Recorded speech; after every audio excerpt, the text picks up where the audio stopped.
Yo et bien bonjour, bienvenue à tous, ici c'est Rox et bienvenue dans What the Scene. Et j'espère que vous allez bien, j'espère que vous avez passé un agréable week-end ensoleillé. Oui, c'est le beau jour qui arrive, et qui dit beau jour qui dit... allez voir des films, c'est intéressant. Oui, ce soir, je serai pas du tout accompagné. Oui, parce qu'on m'a abandonné. Personne ne m'aime. Tout le monde est parti chercher des briques de lait. Sans moi. Je suis tellement triste. Bref, comment allez-vous, vous? J'espère que vous avez vu des films. Parce que moi, j'en ai vu. Car ce soir, dans le main event, il n'y aura toujours pas John. John fait une technique ancestrale, faire le mort et revenir tel un héros qu'il est. Bref. Et ce soir, pour parler dans le dur, du plus dur, eh bien on va parler de 4 films. Mais 4 films presque totalement un peu différents. On va parler, enfin je vais vous parler du dernier film d'animation de Pixar, Jumpers. Ensuite, un film qui bide en ce moment et qu'il faut qu'on en parle, de The Bride en français. Voilà, film de Maggie Gyllenhaal que vous avez certainement vu dans The Dark Knight. Voilà, enfin en tout cas, on va voir. Et ensuite, qui d'ailleurs, on retrouve Christian Bale dedans. Bonsoir, et vive John. Mais oui, vive John, voilà. Non mais je suis sûr, il va nous faire une Gandalf, hein. Arriver sur un live... alors qu'on s'y attend pas. C'est sûr. Voilà, il va nous faire un Gandulf.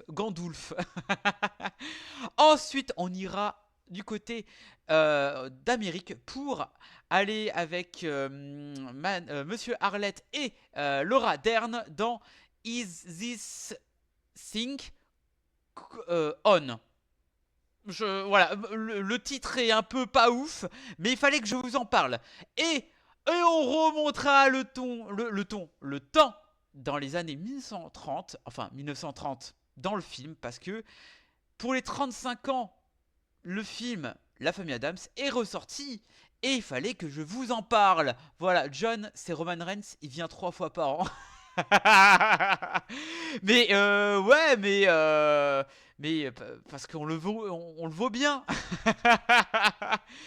Bon, ce soir, on ne va pas parler d'actualité parce que je pense que dans d'autres...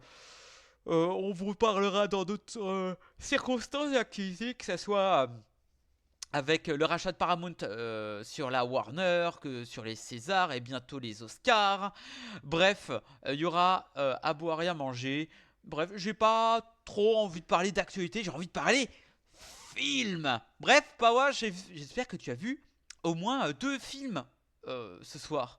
Car ce soir, il y aura du bon et un peu du complicado. Voilà, alors on va voir comment que ça va se passer. Bref, surtout, ne parlez pas en mal de la famille Adams, car une Beetlesaurus sauvage vous mangera la jugular. La jugular. Bref, maintenant... Je parle, mais on va aller directement plonger dans Disney Pixar pour aller voir les animaux, la nature. Bref, on va jumper dans Jumpers. Allez, c'est parti pour la bande-annonce. Vous connaissez les règles? Totalement, ouais.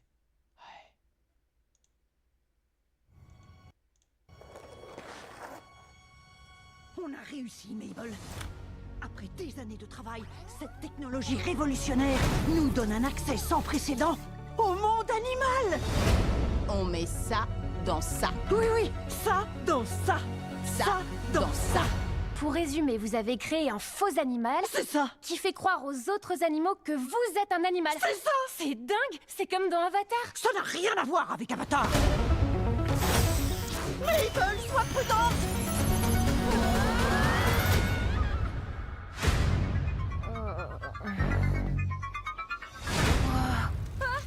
Salut. Comment ça va? Salut ma jolie femme, ça fait longtemps, ça gaze, Je vous comprends. Mesdames, c'est quoi en ce moment?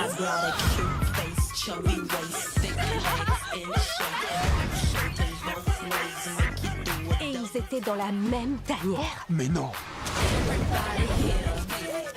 T'as trouvé un super spot au soleil? Ouais.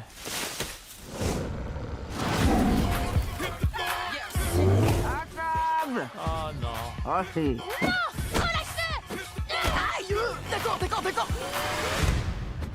Quoi? Comment ça, pourquoi? Pourquoi je lui sauverais la vie? Oui. Ah ouais, pourquoi tu ferais ça? Attends, quoi? Mais elle est dévorée! Bah oui, elle m'a attrapé. C'est la loi de l'étang. La loi de l'étang. Attendez, je suis perdue. Comment tu peux accepter ça? Eh ben, il faut bien qu'elle mange quelqu'un. Bon. Est-ce que tu veux toujours... Non, c'est bizarre maintenant.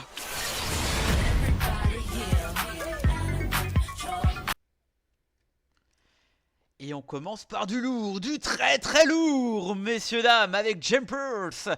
Je ne dirai pas ce que j'en pense alors. Oh là là, oh là là, ça va attaquer. Oh là là, il y aura du fight entre Power et Beetlejuice. J'aimerais pas être trop là quand même. Ah là là là là. Alors Jumpers, que raconte le dernier film des studios Disney Pixar? Mabel, une adolescente passionnée par les animaux et la nature, tente de sauver son habitat, surtout de l'habitat des animaux et surtout du territoire de sa grand-mère, en allant vers une nouvelle technologie révolutionnaire permettant de communiquer avec eux d'une manière totalement inédite en se glissant dans la peau d'une adorable femelle castor. Conçu par des scientifiques visionnaires, ce dispositif permet de transférer la conscience humaine dans le corps de robots animaux plus vrais que nature. Mabel se lance alors dans une aventure unique et riche en découvertes au cœur du règne animal. Alors, je l'ai vu en avant-première avec Beetlejuice, c'était un dimanche. Ah, on était bien. Il n'y avait pas du tout des enfants dans la salle qui étaient... Non. Alors, on va éclaircir d'ores et déjà. Oui, effectivement, Disney Pixar, c'est très beau. Il y a pas à dire, niveau esthétique et niveau des poils, les poils à poils. Petit coucou en passant, mais je ne resterai pas, je vais au ciné. Oh, coucou Marion, comment tu vas? Comment il va, John? Voilà, vivement que vous soyez de retour. Et vous allez voir quoi, surtout? Parce que je peux te dire des choses, d'aller voir des films. Voilà.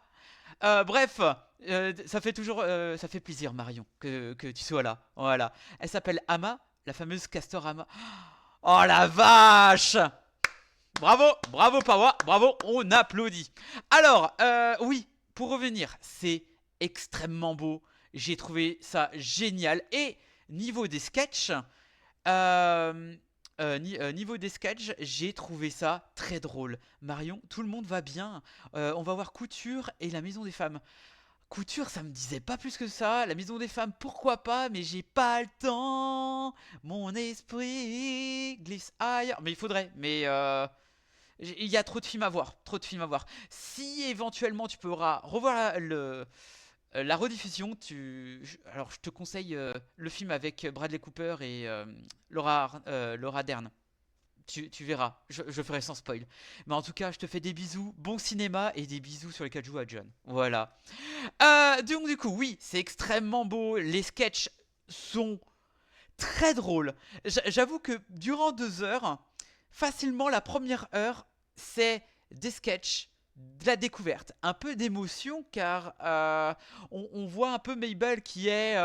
très drôle, on voit Mabel un peu petite et on voit qu'il y a ce petit côté écologiste, très protection des animaux, qui est vraiment, on se fout pas de sa gueule, c'est vraiment une personne qui a de l'amour, mais dedans, Pixar met énormément de sketchs hilarants, et même, je crois que la personne qui était à côté de moi, c'était une personne assez vieille. Elle faisait rire la salle aussi. C'était très drôle. On riait du sketch, mais on riait doublement avec la personne qui était à côté. C'était super. Si tu as le temps, mais tu préfères voir des films moins bien. Wow. Moins bien? Pardon? Je suis pas d'accord. Eh, j'ai vu des bons trucs. Mais c'est n'importe quoi. J'ai vu La Famille Adams, j'ai vu Is This Things On, qui était bien, Le Rêve américain qui était trop bien, et Jumpers qui, il y a des choses à dire. Voilà. Mais on se calme. Il parle pas de moi par la personne vieille. Bah oui, what else? Bref, et c'est vrai que ça faisait un bien fou de revoir un tel spectacle, enfin un spectacle enfin sur grand écran où vraiment entre les choses mignonnes et et vraiment un peu d'air frais, tu vois. Bon, pas grand chose en air frais, mais vraiment ça marchait du feu de Dieu. En tout cas, durant facilement 1 heure. Pawa, vous êtes dur avec Ferox. C'est toi qui dis ça, Pawa. Euh, et, et pour le coup, j'avoue que durant facilement 1 heure, jusqu'à par exemple une certaine réunion, fin de réunion avec les animaux, si je peux dire ça ainsi, j'avoue, j'ai été ultra conquis par le film Jumpers, qui d'ailleurs en VO c'est Hoopers. Voilà. Et ensuite, à un moment donné, je sais pas ce qu'il y a eu, mais on sent que Disney, après la découverte, ils perdent un peu les pédales dans le sens où, comment dirais-je, même s'il aime About Time, ça ne veut pas dire qu'il n'aime pas le cinéma. Ah, le bâtard. Mais je veux dire par là que c'est un peu compliqué à dire, mais j'ai l'impression que ça manquait un peu de substance durant après 1 heure de film. Je veux dire, ça devient plus vraiment original. Ça devient comme on te met dans une espèce de train, on te conduit, un truc pas hyper original. Et c'est pas. Alors oui, t'as des sketchs qui marchent super bien, mais t'as des sensations de Reddit. De genre, oh mon dieu, on découvre ta véritable identité. Et t'as un truc un peu gros, je trouvais trop gros avec le requin. Et je ne peux pas m'empêcher de faire une espèce d'aparté avec, bon, le film Avatar, bon, il y a la blague d'Avatar dedans, évidemment, c'est très drôle, même si j'ai l'impression qu'il s'auto-congratule, si on peut dire ça, hein, Disney, parce que Avatar, Disney, Jumpers, bref, Pixar. J'avoue que je suis un peu dubitatif sur la deuxième partie, qui est très, très mis sur des wagonnets. Voilà, genre un petit tramway où vas-y, on sait où on va, et en fait ça manque de surprise. Et par ce manque de surprise, je parlais de, par exemple, on a 2 méchants dedans. On a le méchant qui est le maire, qui s'appelle je l'appelle Jerry. Ce mec là, en fait, l'objectif c'est de construire une rocade pour avoir 4 minutes en plus. 4 minutes en plus sur un trajet d'autoroute ou de route, etc. Et du coup, qui va menacer un peu l'écosystème et les animaux de là où habite Mabel et toute la clique de la forêt. Alors j'avoue que bon, à la rigueur et tout, ça passe, tu vois. Bon, t'as le petit côté méchant, enfin un petit côté méchant. Alors, dans le film, il dit que ouais, il est pas si méchant que ça. Bon, je suis un maire de droite, donc je vais faire un truc la rocade. Ah non, mais si je veux être réélu, il faut que je fasse la rocade. Donc, en fait, moi, ce que j'aime pas la fin. J'aime pas la fin dans le sens où il se passe ce qui se passe. Je vais pas vous spoiler ce qui va se passer, hein. Mais plutôt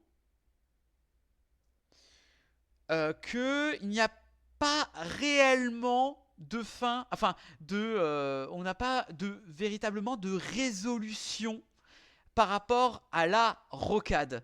Et j'ai l'impression que 4 minutes en moins sur le trajet plutôt. Oui, 4 minutes en moins en plus. Voilà, ça dépend des bouchons. Et je trouve que Jerry s'en sort beaucoup trop bien. Un peu comme Marty Suprême, mais ça, vous avez entendu la critique. Voilà.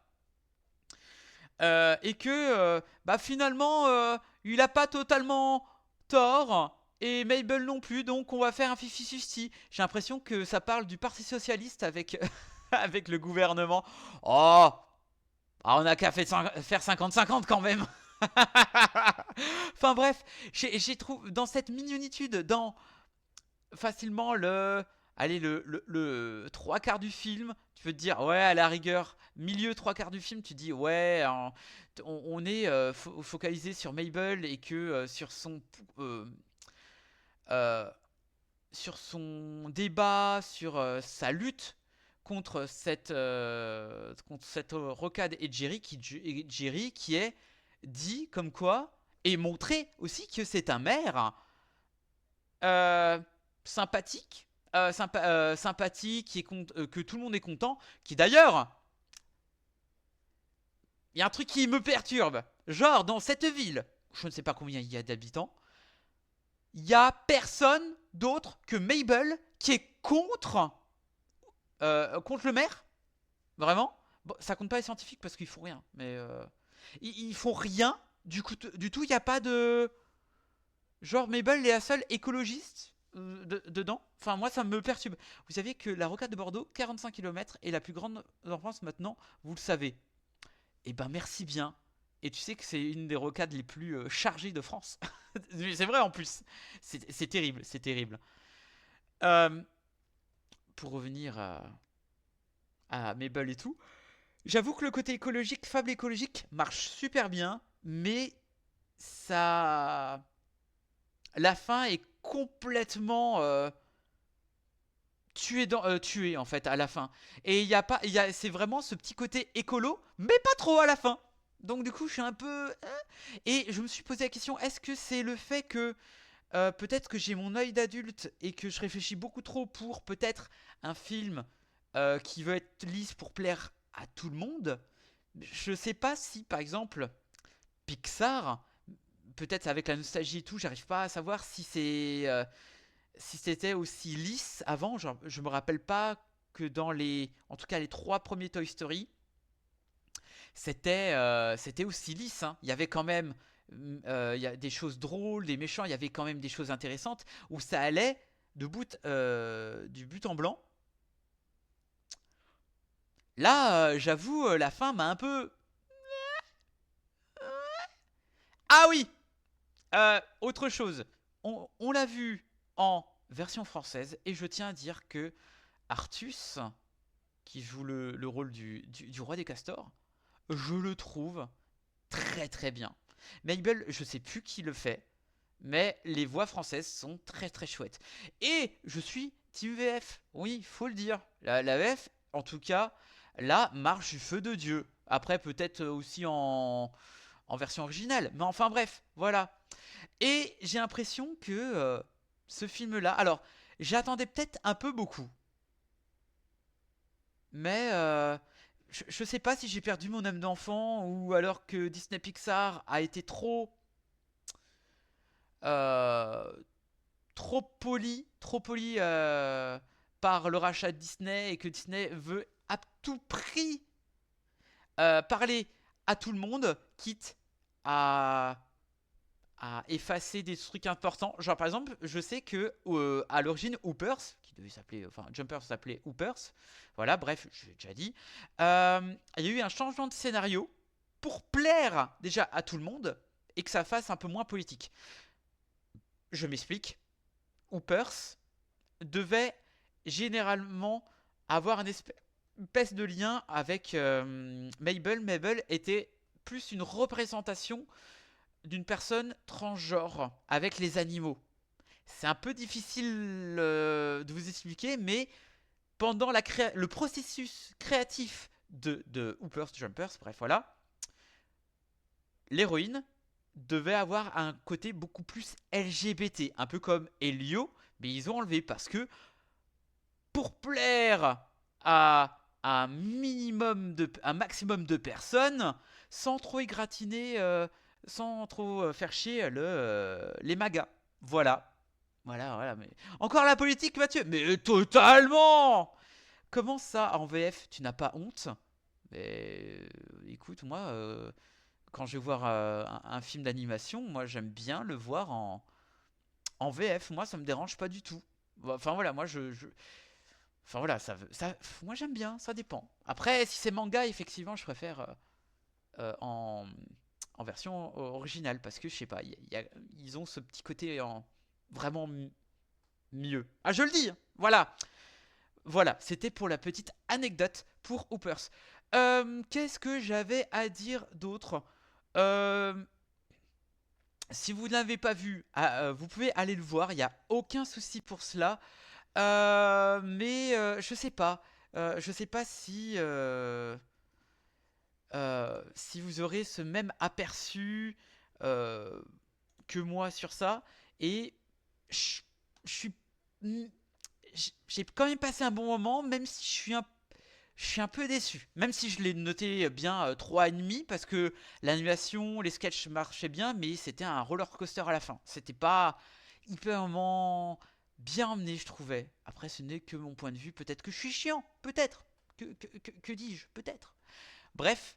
Allez vous faire votre propre avis dessus sur le Disney Pixar. Je pense que vous avez quand même passé un bon moment. Et vous m'enverrez des messages pour dire si j'ai tort ou raison. Mais vous savez très bien que même quand j'ai tort, j'ai raison. Voilà. Bref. Maintenant, on va passer à un tout autre film. Et il s'agit de The Bride en français, lol, avec Christian Bale et Jessie Buckley. Et c'est parti pour la bande-annonce, messieurs, dames. Oui. Oui, on change de tout. Oui.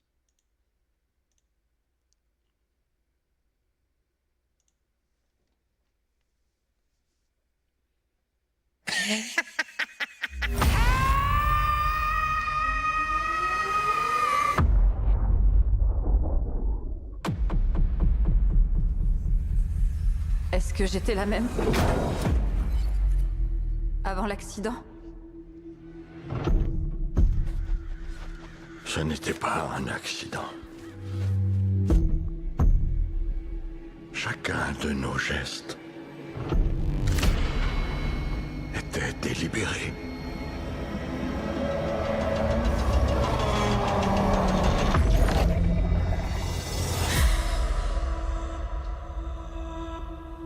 Il ne reste plus qu'une chose à faire désormais. C'est vivre.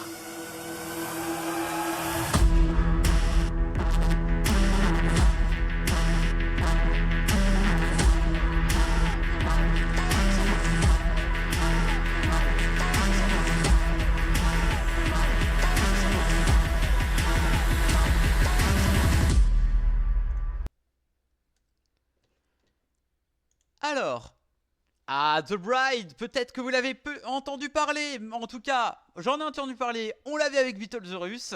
Maintenant, le synopsis. Rongé par la solitude, Frankenstein, le monstre de Frankenstein, se rend à Chicago dans les années 1930, décidément, et demande au docteur Euphranius, j'écorche le nom, j'en suis fortement désolé, scientifique visionnaire, de lui créer une compagne. Ensemble, ils ressuscitent une jeune femme assassinée et la fiancée prend vie. Cependant, la suite des événements dépasse tout ce qu'ils auraient pu imaginer. Meurtre, possession et un couple hors la loi qui se retrouve au centre d'un mouvement social radical et débridé et d'une histoire d'amour passionnelle et tumultueuse. Alors, The Bride, c'est compliqué. C'est très compliqué. Le film dure 2 heures et 2 heures assez chaotiques. Mon ressenti était assez chaotique, en tout cas. Alors, je vous le dis clairement, ce n'est pas une suite à Frankenstein, sorti sur Netflix il y a quelques temps maintenant. Parce qu'il y en a qui ont posé des questions, voilà. Comment vous dire? Je suis dubitatif et je n'ai pas forcément aimé le film. Alors, pourquoi? Le film est un bordel sans nom, avec beaucoup d'idées, beaucoup trop d'idées, de ce qu'il veut raconter, de par sa lutte sa lutte féministe, son côté amour toxique, manipulation. Il y avait quoi d'autre aussi? Enfin enfin, il y a ce petit côté un peu angoissant, ce côté Bonnie and Clyde, Thelma et Louise peut-être, voilà. Et ce espèce de fourre-tout mélangé à un conte encore connu qui est le monstre de Frankenstein Tutti Quanti, eh bien ça prend pas. Alors étonnant parce que Christian Bale et Jesse Buckley sont plutôt bien retranscrits à l'écran. En même temps, Christian Bale, même quand c'est un film de merde, un peu policier, oui, un peu policier, un peu dark romance, j'ai l'impression d'ailleurs, hein, dark romance, entre guillemets. Hein. Nested. Hello Nested, comment tu vas? Et le truc de The Bride, c'est qu'en fait, en voulant mélanger beaucoup d'idées dans ce film, et bah on perd toute sa saveur. Et déjà, pour vous dire, j'ai été très comment dirais-je, j'étais paumé au départ. Je ne comprenais pas. En fait, en gros, il y a une voix off qui est faite par Jesse Buckley. Bah écoute, ça va bien. Ça va bien. Waouh, ça fait. Bah écoute, ça va bien, mon cher. Hein, et normalement, je serai présent à la Camo aussi le week-end. Enfin, un jour de week-end. Voilà. Donc, j'espère te voir aussi. Pour revenir au film, il y a quelque chose qui me. Non, vraiment, ce petit côté un peu folle de la mariée, Madame du monstre de Frankenstein. Je la trouve. Il y a un truc qui je ne comprends pas, j'arrive pas à comprendre où veut aller le personnage. Elle veut aller dans quelque chose, dans une espèce de rébellion. Et, elle perd la mémoire, mais dans cette mémoire, elle a une espèce de conscience. Par contre, les maquillages ont l'air assez ouf. Ouais, ça va. Je trouve que le maquillage de Christian Bale est tellement mieux fait que celui-là de Frankenstein. Non mais vraiment, je le dis, je le dis vraiment. Hein. Mais il y a que ça qui est bien en fait. Enfin, il y a que ça qui est bien en tout cas pour ce qui est de Christian Bale et de son jeu d'acteur. C'est compliqué. Et je sais pas, tu te dis, ok, pourquoi elle m'explique les choses, sachant qu'elle est la fiancée de Frankenstein n'est pas encore née et elle devient folle. Mais elle n'est pas encore là. Enfin, c'est assez. Je comprends pas. C'est une voix off qui est mindfuck. C'est une voix off que certaines personnes entendent. C'est une voix off genre de théâtre qui brise le quatrième mur. Je ne comprends pas l'aspect de ça. Mis à part pour éveiller son nouvelle identité à la fiancée de Frankenstein. Je comprends pas. Il y a aussi ce côté que j'aurais aimé en voir plus, ce côté Bonnie and Clyde qui, je trouve, Bonnie and Clyde qui marche plutôt bien de temps en temps sur certaines séquences avec les deux amoureux, enfin amoureux entre guillemets, ce qui met un peu mal à l'aise, est ce que Beetlejuice m'a dit au début de film, mais n'a pas du tout dit la même chose à la fin, d'avoir vu. Hein. Je trouve que c'est pas de l'amour. Voilà, hein. Voilà, chacun, toi c'est A Bout Time, moi c'est The Bride, hein. Voilà. Moi j'ai bien aimé le film sur certains aspects, même si c'est chaotique, mais il y a des choses qui sont incompréhensibles. Mais oui, effectivement. Mais je trouve que de par cet aspect un peu amour, c'est un peu Frankenstein du genre j'ai envie de quelque chose de charnel, j'ai envie de quelqu'un qui m'aime, donc ramener quelqu'un, elle sera amoureuse de moi. Voilà. Moi aussi, hein, je peux utiliser l'argument de ça sur le film. Et je m'attendais à ce que à autre chose à la fin. En tout cas, elle comprend. Enfin, il y a un moment donné, elle comprend, mais elle continue dans la connerie. mais je trouve que c'est, je sais pas, c'est un peu mal fait. Je pense que ça aurait pu être beaucoup mieux interprété, pas interprété, beaucoup plus être mieux travaillé dans le récit.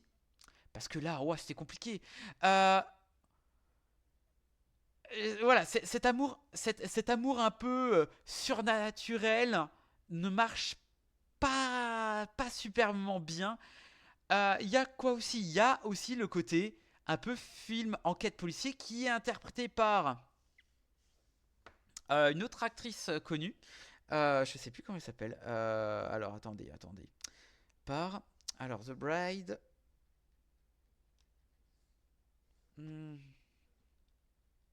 Alors attendez, je vais vous dire juste le nom. Ah, 2,5 quand même. C'est Penelope Cruz.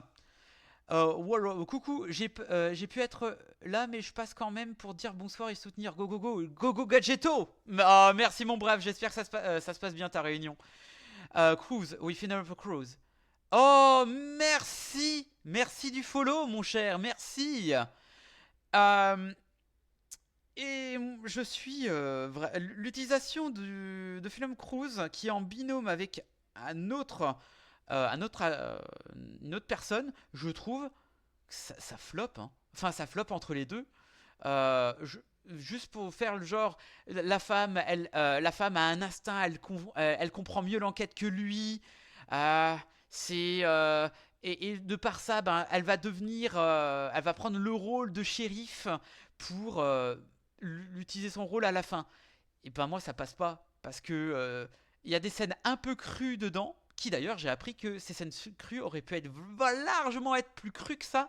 Mais finalement, tant mieux, parce qu'on comprend quand même que l'utilisation de Penelope Cruz qui joue Myrna Malloy, ben, je trouve que c'est un peu au safe. Vraiment du genre, de par mon instinct, et ben, je vais réussir à aller voir le couple en fait, à enquêter sur eux. Et ce côté aussi, bah ça marche pas plus que ça parce que on se fait chier. On se fait chier, je suis désolé avec ce personnage, hein, largement. Hein. Alors qu'il y a quand même des choses intéressantes. Il y a le petit côté un peu enquête et ce petit côté un peu mafieux, acheté par des flics achetés par la mafia. Il y a ce côté aussi rébellion féministe qui se rebelle contre le patriarcat et la mafia. C'est bien, mais on n'en voit que très peu. C'est là que le côté un peu féministe du film aurait pu être intéressant. Moi, je trouve ce film est faussement féministe. Il veut vraiment être un peu le Joker folie à deux qui était pas super. Le film là a des idées, a de meilleures idées que Joker folie à deux en version Frankenstein, mais bordel que c'est bordélique. Elle est finie ça. Ah, 80 millions de budget, 13 millions au box-office, c'est bien parti pour être un des plus gros flops de l'année. Ça se comprend. Ça se comprend. Et c'est dommage. Enfin, c'est dommage. Je suis Maggie Gyllenhaal. C'est compliqué, hein. Actrice qu'on a vue dans The Dark Knight, qui est le meilleur film de super-héros, un des meilleurs films de super-héros qui existent, hein, d'action peut-être. Là, oh là là, c'est terrible, hein. Et vraiment, la fin, non, je n'ai pas trouvé ça. Oui, c'était dommage que la révolte féminine n'ait pas été plus exploitée. Ouais, c'était une des choses intéressantes. Il y avait aussi une chose intéressante où, une fois, par exemple, il y a le pétage de câble, vraiment le pétage de câble de la fiancée, j'ai trouvé que le film était vraiment chouette. Et c'est à partir de là, je me suis dit, j'ai vu le côté Bonnie and Clyde, j'ai vu ce côté, ce que voulait dire la réalisatrice, mais c'est pas ouf. Alors déjà, bonjour, Axu, à moins que tu aies dit bonjour avant, mais je suis pas sûr. Alors oui, mais je suis désolé. Alors oui, j'en connais. Bref, tout ça pour vous dire que ce film flop, est-ce que c'est mérité? trouve ça un peu dommage par moment, mais bah ouais, c'est du chaos. Et le film, estampillé Warner, Warner qui paye, qui paye énormément de, enfin qui a payé 80 millions pour ce film-là. Et qui creuse encore sa dette pour se faire acheter par Paramount. Moi, je trouve ça très drôle, très hilarant d'ailleurs. Voilà ce que je peux vous dire sur The Bride. C'est un peu, voyez le Quentin, les films Quentin Dupieux. Et ben en fait, Quentin Dupieux, c'est le genre de cinéma qui est comme ça en fait. C'est le genre plein d'idées, mais tu ne sais pas comment bien le mettre. Enfin voilà, je trouve ça un peu pas ouf. Vraiment, vraiment pas ouf. Enfin voilà. Sur ce, on va passer à autre chose. J'ai envie de vous parler de quelque chose d'amour, mais un peu plus léger, mais tout aussi important. J'ai envie de vous parler de Is This Thing On. J'ai toujours du mal, mais j'arriverai. Un film avec Arnett et Dern sous la coupelle de Bradley Cooper. Et évidemment, c'est parti pour la bande-annonce.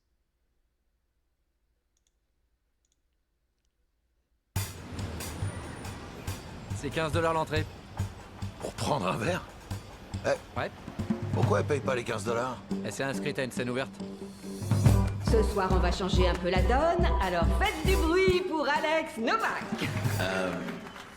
Je crois que je suis parti pour divorcer. Ce qui m'a mis la puce à l'oreille, c'est qu'en ce moment, je vis dans un appart, mais tout seul. Ma femme et mes gosses vivent pas là. C'était probablement le plus gros indice.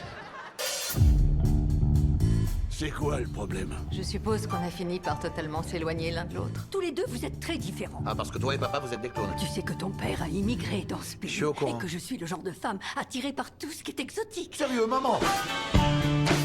Pourquoi tu fais du stand-up? C'est un genre de hobby? Ça a au moins le mérite de me motiver. Applaudissez-moi, je vais super bien. En ce moment, je paie le loyer d'un appart pourri et le crédit d'une maison dans laquelle je vis même plus. Donc en fait, je suis la seule à pas être au courant. T'as des rêves, papa? Bien sûr que j'en ai. Tu savais que j'allais mal. Tu m'as laissé tomber. Je t'ai laissé tomber? Non, c'est toi qui t'es barré. J'étais malheureux dans notre mariage. J'étais pas malheureux à cause de notre mariage. J'aurais aimé avoir une punchline.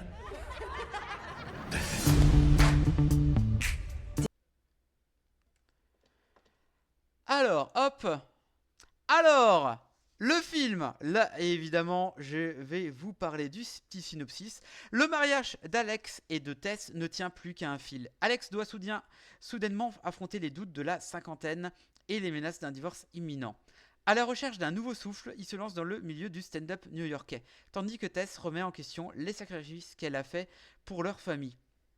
Ils vont devoir composer avec leur coparentalité, questionner leur propre envie et répondre à une interrogation essentielle. L'amour peut-il reprendre vie avec une nouvelle forme? Alors,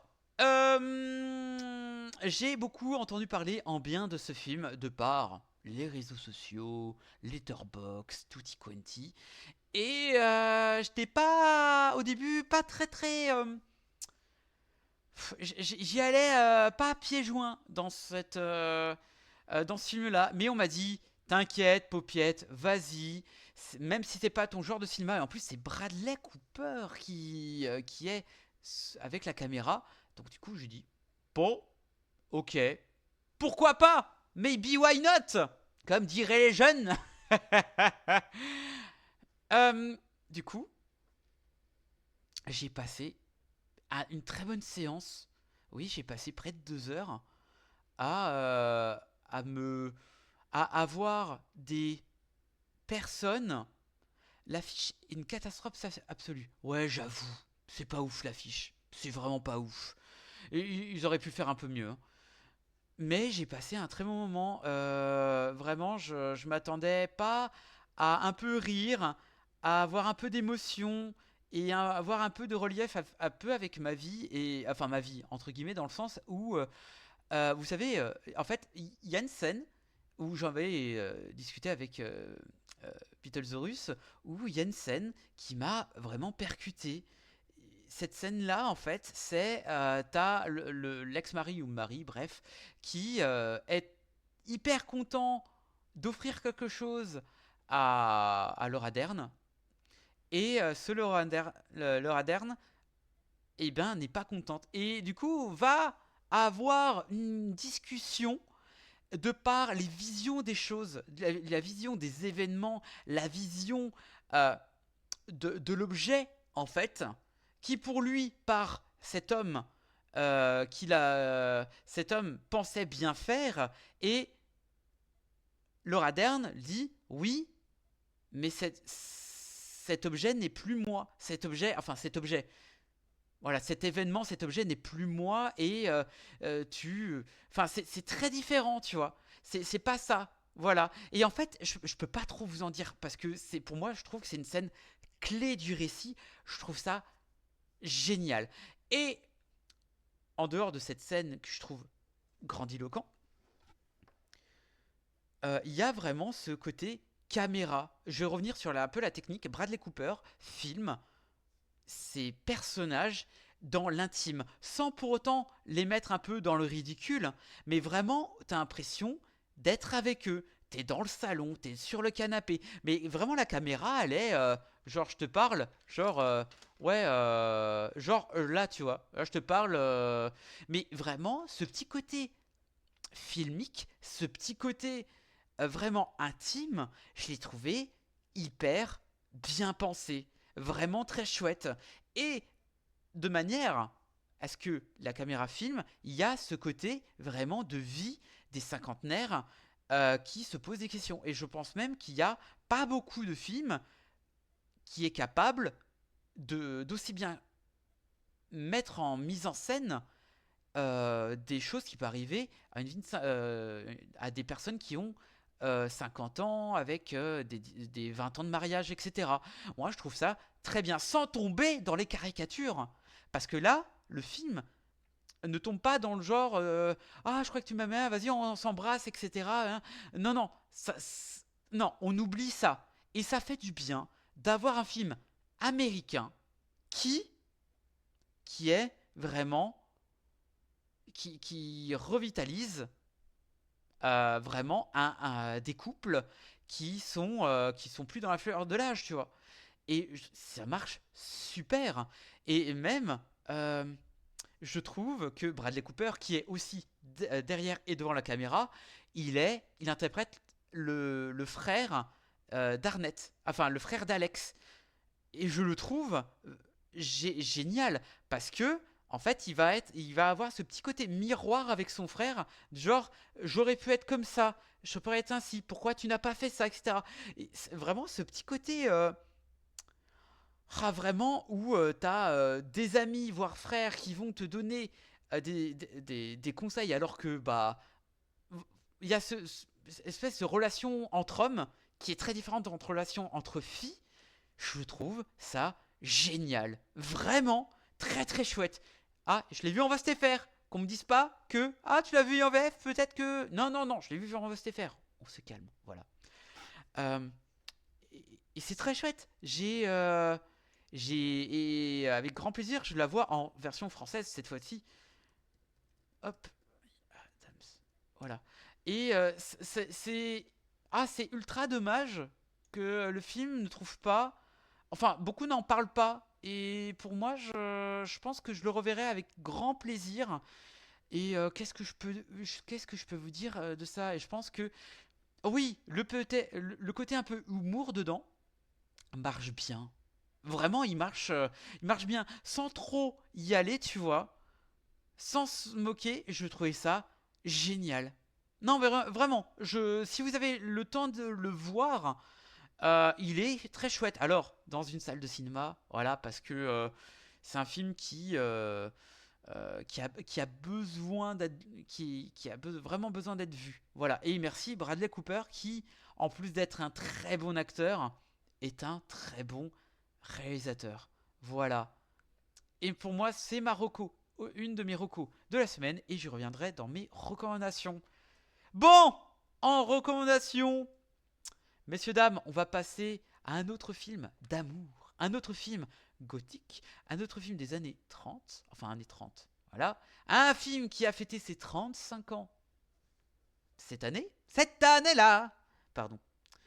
Eh bien, je vais vous parler pour les 35e anniversaire de la famille Adams. Ta-la-la-la, ta-la-la-la, ta-la-la-la, ta-la-la-la, ta-la-la-la. Bref, c'est parti pour la bande-annonce.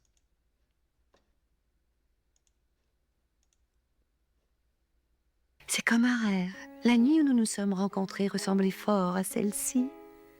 Il y avait de la magie dans l'air. Un garçon. Une fille. Un tombeau encore ouvert. Tu m'as ébloui par ta beauté. Pâle et mystérieuse. On en oubliait presque de regarder le mort. Oh, manqué! Veux-tu jouer avec ta nourriture? Est-ce que c'est fait avec des vrais citrons? Oui, j'achète votre jus de citron. Si vous prenez ma boîte de délicieux gâteaux de Boy Scout. Est-ce qu'ils sont faits avec de vrais Boy Scouts? Demain, jeu d'après-demain. On voit que vous avez l'habitude.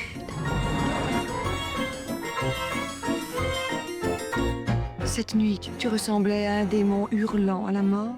Tu m'as fait si peur. Recommence.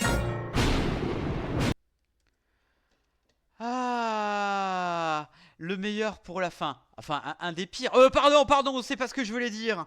Bon, on connaît tous la famille Adams, mais évidemment, petit synopsis de l'amour. Dans un vieux et lugubre manoir vit la famille Adams, dont les membres, tous plus fous et délirants les uns que les autres, ressemblent davantage à des morts qu'à des vivants.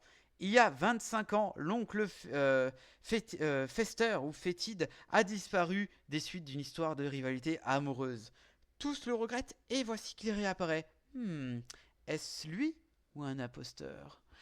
Alors, je ne devais pas aller le voir au départ et finalement pour plaire à madame sur le chat, eh ben on a été le voir en troupe. Voilà.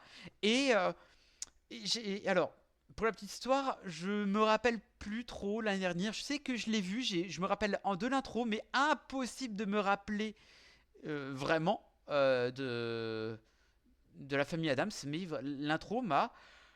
J'ai adoré l'intro. Pardon. Avec, évidemment, la présentation de toute la famille Adams, qui d'ailleurs, je comprends mieux maintenant...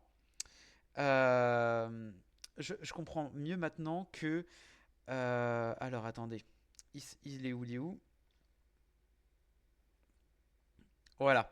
Que madame est très friand de Gomez Adams, qui, je trouve, bordel à queue, entre Gomez Adams et Morticia Adams, ça pue le sexe de fou. Et ça pue le sexe, on imagine plein de choses érotiques entre les deux, mais ils sont follement amoureux. À la vie, à la mort, comme diraient certains. J'ai trouvé ça génial. Et vraiment, ce petit côté fou amoureux, j'adore Gomez. Vraiment, il a un charme, une dynamisme de fou. J'adore, vraiment, il est classe, il est fou, il est complet. Et Morticia, vraiment, en fait, la puissance de la famille Adams réside vraiment dans ses personnages. Je parle beaucoup de Gomez, mais Morticia, j'avoue, elle a ce côté... Bon alors, tout est dans la mise en scène, pas le sexe, l'érotisme, oui. Oh putain, oui, oui, si, quand même, un petit peu quand même. Rien de vulgaire dans leur relation. Oui, mais... oui, érotisme, ouais, mais je dis pas ça vulgairement, mais on sent qu'il y a une attirance très, très, très forte, pardon, entre les deux personnages. Morticia, qui est la seule à être illuminée, qui a une aura dans la mise en scène. Alors ça se voit, mais ça donne vraiment un côté mystique, un côté aussi beau que glaçant. Moi, je trouve ça génial. Je trouve ça merveilleux. On a aussi, évidemment, si on parle de la famille Addams, on parle de Mercredi. Et non, je ne parle pas de la série Mercredi, que c'est nul as fuck. Christina Ricci, elle est vraiment très chouette. Et quand on pense à la famille Addams, on pense souvent à Christina Ricci. Vraiment très très bien. Bon, après t'as Bugsley qui est un peu simplet, mais il n'est pas trop mis en avant. Et évidemment, comment ne pas parler de Oncle Fétide. Oncle Fétide qui est génial, qui est peut-être le VIP de cet opus. Ah, excellentissime. Et oui, je l'ai eu en VF. Vous allez faire quoi? Oui, je l'ai vu en VF. Et c'était excellent. C'était vraiment excellent. Et en dehors de ces fabuleux personnages, il y a ce côté l'esthétisme morbide, ce côté cartoonesque avec cette main, la main qui est très bien fait pour pour un film de 87. Je crois que c'est 87, hein, me semble-t-il. Hein. Attends, 87. Attends, j'ai un doute là. C'était dans les années 80. Je crois que c'est dans les années 90, me semble-t-il. Hein. Voilà. Attends. 35 ans. Ah ouais, non, 91, pardon. 91. Bref, je m'y perds. Voilà. 91. Ah la vache. Bref. Oh la vache. Je reste pantois. C'est juste pour me dire que je vieillis, en fait. Et waouh, vraiment, ça n'a pas trop changé. Alors, mis à part, il y a quelques effets visuels qui sont un peu datés, mais bon, ça, on n'en veut pas. Mais on voit vraiment que il y a un peu ce côté un peu Beetlejuice. Ah putain, ce côté Beetlejuice, ce côté un peu avant Édouard aux mains d'argent d'ailleurs. Hein. Vraiment très, très bien. Et, bordel, vraiment ce côté aventure horrifique qui est vraiment très bien. Et je pense que, alors, si je dois un peu pinailler, je trouve que, à un moment donné, quand la famille sort du manoir pour suivre ses aventures, je sais pas, ça perd un peu de substance. Et j'aurais préféré que, je sais pas, il y a quelque chose. Mais bon. Peut-être que c'est moi, peut-être que j'aurais voulu rester un peu plus longtemps dans le manoir que plutôt qui est ce côté 91. Oh, ouais, ça se moque de moi. Hein. Et non, mais après voilà, je pinaille un peu, mais vraiment quel grand monument du cinéma, hein, vraiment. Et j'ai hâte de voir les valeurs de la famille Addams que je n'ai toujours pas vues. Et que je me rappelle avoir vu la série quand j'étais petit. Mais sinon, vraiment, c'est vraiment très chouette. Vraiment, la fusion entre l'espèce de romantisme cartoonesque, dark, c'était vraiment bien. Et surtout que ce côté très familial, quand on le voit d'un œil enfant, tu rigoles avec les blagues un peu hémoglobine, surtout la scène avec du théâtre et tout, avec les avec les gosses et tout. J'ai trouvé ça génial. Bref, faites des gosses.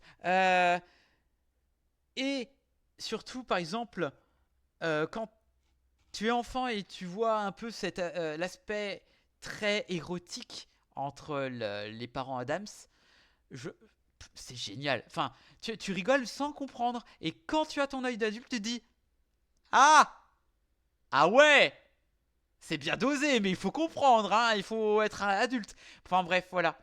La famille Addams, c'est vraiment très chouette. Ça très peu vieilli en 35 ans. Et voilà,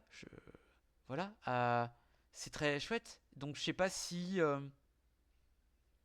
s'il est encore en salle de cinéma, mais après, pardon. Bref, mais après, vous pouvez quand même aller le voir sur peut-être sur Netflix, Prime. Enfin bref, voilà. Tu te rends compte que tu fais des éloges sur mon film préféré, que j'aurai les preuves en vidéo. Je dirais que c'est de l'IA. Allez. Bon, messieurs, dames, on en a fini pour ce qui est des films. Maintenant, pour moi, c'est l'heure de la recoco. La recoco. Et pour moi, ça va être non pas un film ni une série, mais plutôt un livre. Et surtout que c'est dans l'air du temps, parce que ce livre, je l'ai reçu à Noël et j'ai commencé un petit peu à feuilleter et c'est très chouette. Et il s'agit d'un livre de Yann Bouvier qui s'appelle Prof de date sur les réseaux sociaux. Il s'appelle France Fiction, histoire des idées reçues de l'histoire de France. Et c'est génial.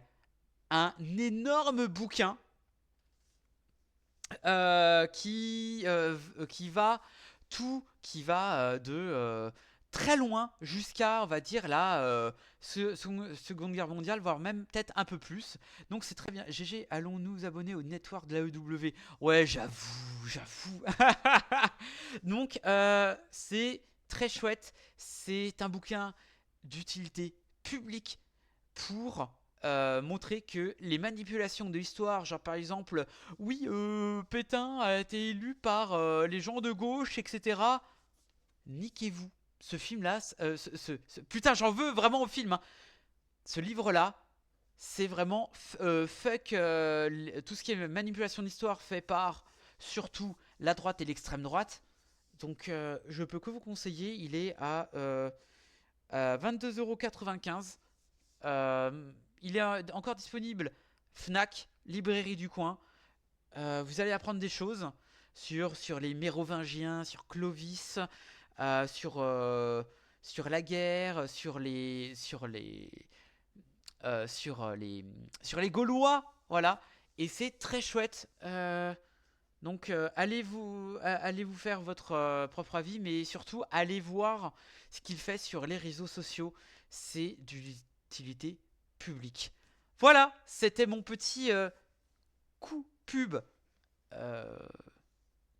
Voilà, c'était bien. Voilà. Bon, messieurs, dames, j'en ai fini avec cet épisode.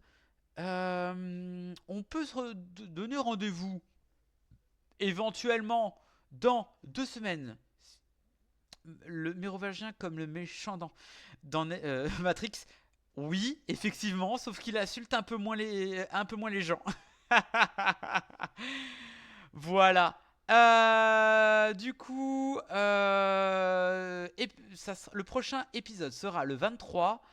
Et pour après... et ça sera le prochain épisode. Ah, je vais voir ce que je peux faire pour le prochain épisode, mais on verra. Voilà. On se retrouve dans 2 semaines pour parler encore film. Et j'espère qu'il y aura d'autres personnes avec moi. Qu'ils ne m'oubliez pas, s'il vous plaît. Voilà. J'aime pas être seul. Voilà. Je suis si seul. Bref. Je dis beaucoup bref. Sinon, rejoignez-moi sur les réseaux sociaux. Sur Letterboxd, Twitter. Voilà, il y a j'ai donné un petit clap à Clapman. Là, je pense qu'il a pas aimé la mauvaise pub. Voilà. Sur ce, je vous fais des bisous. C'était Sphèrox. À la prochaine. Attrapez-les tous.